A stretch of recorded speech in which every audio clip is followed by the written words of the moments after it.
happening right now in our nation's capital. We do a grave injustice to ourselves. His famous "I Have a Dream" speech. Dr. Martin Luther King Jr.'s historic words are reverberating across the country.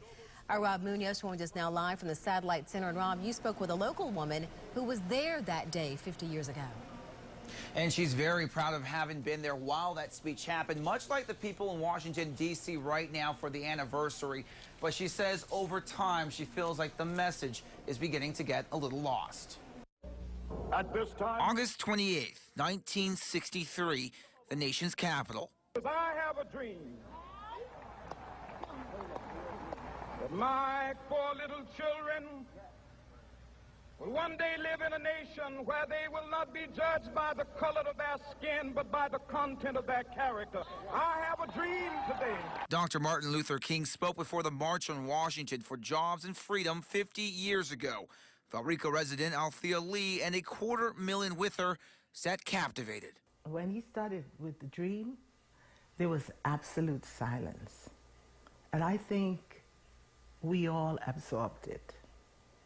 It was an injection of faith.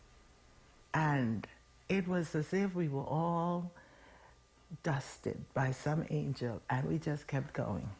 Then a 20-year-old college student, she and her friends found themselves at the front of the crowd with this sign thrust into their hands. As I said, we had an agenda. Our agenda was to meet our friends and have a good time. That disappeared. Enthralled with what they witnessed that day, Lee felt as one with the peaceful crowd. You know, if you were hungry, somebody gave you a sandwich. If you wanted to drink, somebody poured some water on you.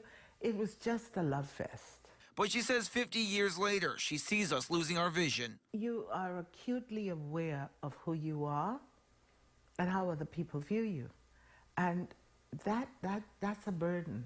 Based off what she saw that day, she says she knows we can still bind ourselves together. Now, right now, you can see the Bahamian Prime Minister just finishing up his speech in Washington, D.C. Now, I asked Althea Lee if she wishes she could be there as part of the 50th anniversary. She tells me no. With a wistful smile, she says she's been there and done that. Now, I want to mention a couple of things happening in the next hour in Washington. The NAACP President Chairman Rosalind Brock will be speaking. There'll also be a traditional performance by Maori dancers. And Lynn Stratford, the Senior Vice President of UNICEF's U.S. Fund, will also take the podium. Dia has much more on how you can watch all of that live on our website. But in the Satellite Center, I'm Rob Munoz, ABC Action News.